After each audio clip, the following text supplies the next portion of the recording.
Hola gente, ¿cómo andan? Mi nombre es Nacho, soy estudiante de Psicología en la Universidad de Buenos Aires. Antes que nada les quería dar la bienvenida a mi canal, al menos durante esta primera parte, seguramente durante todo el transcurso del año, iré subiendo los textos que se dictan en la Facultad de Psicología de la materia Psicoanálisis Freud, así que los invito a suscribirse a mi canal. El texto que vamos a ver hoy se llama Sobre el mecanismo psíquico de los fenómenos histéricos. Es un texto que ha sido escrito por Freud en el año 1893. Y antes de iniciar con el mismo quería hacer dos aclaraciones. Este texto se considera que es un texto pre-psicoanalítico y paso a explicar por qué. El psicoanálisis se cree que se funda como ciencia, algo más formal, recién en el año 1900, cuando Freud escribe su obra maestra, que es, cuando la publica, mejor dicho, porque se dice que la escribió antes, cuando publica su obra maestra, que es la interpretación de los sueños. Por primera vez en ese texto Freud habla de cierto comportamiento particular del aparato, de ciertas divisiones, plantea allí lo que se conoce como la primera tópica, en donde el aparato psíquico se divide en inconsciente, preconsciente, consciente, etc. Todas cosas que no nos competen por el momento, pero que es importante entender que allí se considera que el psicoanálisis se funda como tal, ¿sí? Como una ciencia. Entonces todos los previos textos al año 1900 se considera que son textos pre-psicoanalíticos. Aclaro esto por lo siguiente. Las nociones iniciales, ¿sí?, de los textos pre-psicoanalíticos con relación a las teorías finales de Freud difieren bastante. Esto no quiere decir que las teorías iniciales se desechan completamente, sino que se van complementando y se van complejizando cada vez más a medida que Freud avanza con sus estudios. Creo que esta igualmente es la manera más conveniente de aprender el psicoanálisis freudiano, porque viéndolo en un orden cronológico te permite entender cómo él va razonando sus teorías, cuáles son los antecedentes de ciertos conceptos importantes, etc. Así que bueno, la otra aclaración que quería hacer es la siguiente. Él inicia estudiando la histeria, ¿sí? La histeria podemos definirla como un cuadro, como una psiconeurosis, ¿sí?, que presenta como diversos cuadros clínicos los siguientes síntomas: alucinaciones, convulsiones, parálisis, que va a ser la que vamos a tratar en este texto, entre otros síntomas. Lo particular es que estos síntomas no se debían a una patología de carácter orgánico, si no había ningún problema biológico o fisiológico que presentasen las histéricas, sino que todo lo contrario, ¿sí? En su momento se desconocía el origen y con la llegada de Freud y sus teorías se empieza a comprender un poco más el asunto, ¿sí? No se debían a cuestiones biológicas los síntomas histéricos, sino a cuestiones de otra índole que Freud se va a encargar de indagar. También quería aclarar que la histeria no es una psiconeurosis exclusivamente femenina, como se creía en aquella época. Antes de venir con esto.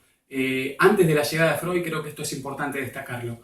Las terapias que se realizaban con las histéricas eran muy crueles, violentas, invasivas y del todo repudiables. Entre ellas las terapias de electroshock, si no me equivoco también baños en aguas frías, incluso casos de personas a las cuales se le extraían todos los dientes, ¿sí? Todas situaciones bastante crueles que se debían al desconocimiento de esta psiconeurosis. Por suerte con la llegada de Freud esto queda a un lado.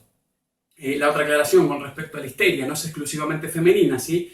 La palabra histeria deriva de histera, que es una palabra griega que significa útero, ¿sí?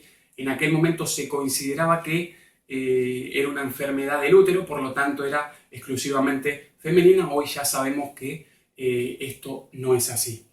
Así que, damos inicio y nos volcamos de lleno con este texto. Freud inicia hablando de lo siguiente. Él va a decir que una persona libre de toda tara hereditaria puede contraer en algún momento de su vida una parálisis traumática. ¿Qué sería esto? Una persona que no sufre de ninguna deficiencia genética, que no tiene ningún problema de carácter biológico o fisiológico, puede contraer una parálisis histérica o una parálisis traumática, le va a llamar él.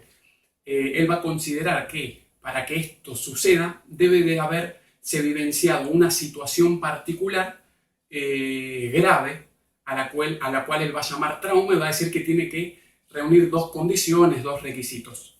Ellos son, por un lado, una representación cercana a la muerte. Podríamos entender la representación como pensamiento. Si bien no son lo mismo, es la manera más sencilla de entenderlo haciendo esta analogía, pero el término a utilizar más psicoanalítico concreto es representación. Entonces tiene que haber una representación cercana a la muerte, es decir, que a la persona se le aparezca algún pensamiento en donde al menos él crea que corre riesgo su vida.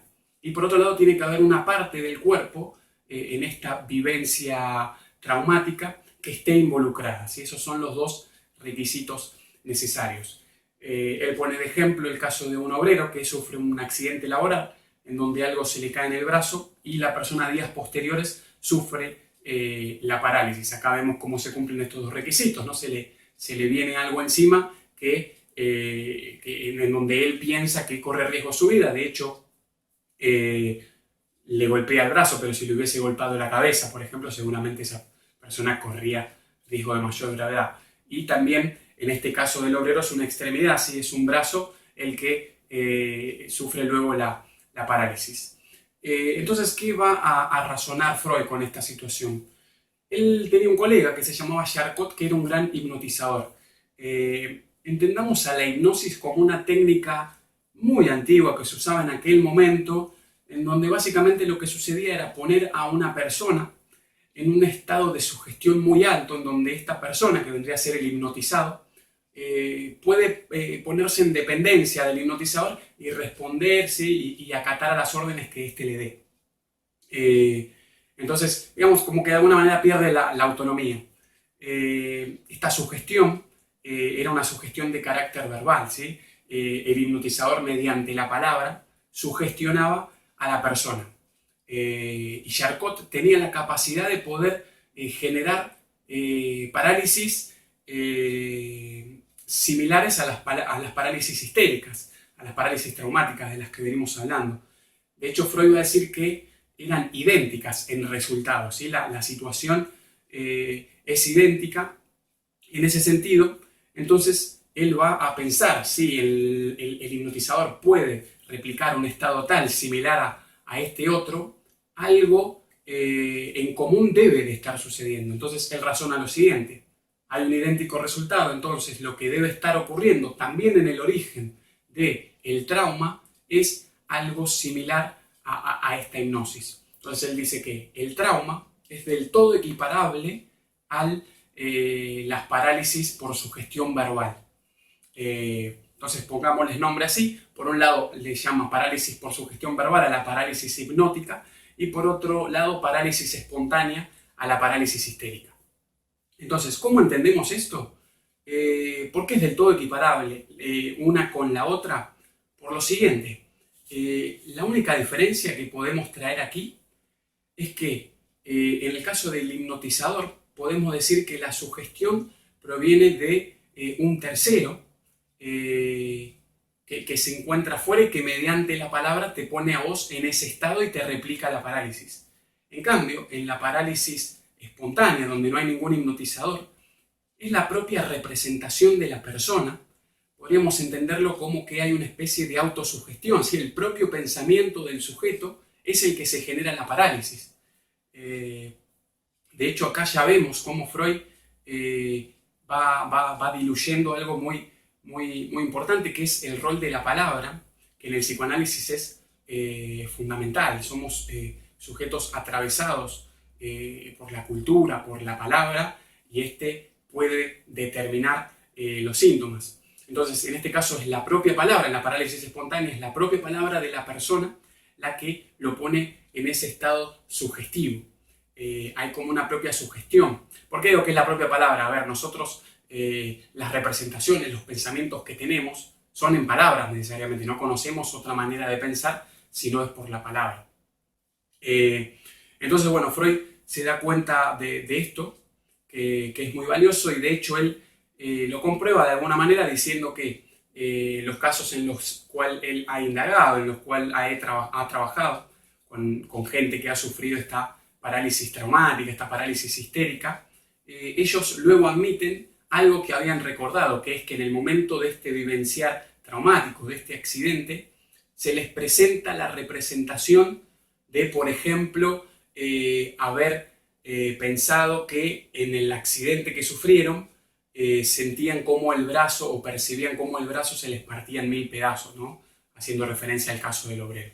Entonces el obrero sufre este accidente que reúne estas dos condiciones y él con su propia representación, con su propio pensamiento y con su propia palabra se determina el síntoma. Entonces Freud plantea así una primera tesis fundamental que es la siguiente. Él tenía otro colega que era Breuer, que al igual que Freud estudiaba otro tipo de histeria, así que no eran estas de las parálisis traumáticas, sino que tenían otro tipo de síntomas a las cuales se les llama histeria común no traumática o también se las conoce bajo el nombre de histerias de defensa más adelante. Entonces, esta tesis universal plantea lo siguiente, traza una analogía entre estas parálisis traumáticas, estas parálisis espontáneas, histéricas, con esta histeria común no traumática. Dice que hay un afecto universal de terror que determina el síntoma, es un afecto de terror que vale universalmente en ambas situaciones. Básicamente esto vendría a ser que son representación, ahora aclaro bien esto, en un caso representación, en otro caso representaciones, que se encargan de determinar el síntoma. ¿Y por qué hice esta diferencia? Porque así como traza esta analogía, traza también una diferencia, que es que en la parálisis traumática, en la que venimos viendo, hay un gran trauma, es decir, una situación particular, que es la que vimos que tenía que reunir estas dos condiciones, la que determina el síntoma. En cambio, en la histeria común no traumática, también más conocida más adelante bajo el nombre de histeria de defensa, no se trata de una situación específica, no se trata de un gran trauma, como sí ocurre en el otro caso, sino que se debe a una historia de padecimiento, es decir, es una sucesión de hechos los que se han encargado de determinarle y de fijar el síntoma de la histérica. Hasta acá la primera parte, no nos volvemos más locos. Ya en la segunda no se la pierdan porque planteo una segunda tesis que es trascendental, a mi entender, la más importante y fundamental para poder comprender toda esta etapa inicial de la fase pre-psicoanalítica. Freud plantea, ya adelanto, lo que se conoce es cierto comportamiento del aparato psíquico, a lo cual él llama bajo el nombre de principio de constancia, más adelante también se lo llamaba principio de nirvana. Así que no se pierdan la segunda parte. Si les gustó el video, denle like, compartan el video en lo posible, coméntenlo a sus compañeros, así se va corriendo la bola. Y bueno, suscríbanse al canal, cualquier comentario, duda, algo que no haya quedado claro, lo vamos resolviendo en los comentarios. Muchas gracias, nos vemos.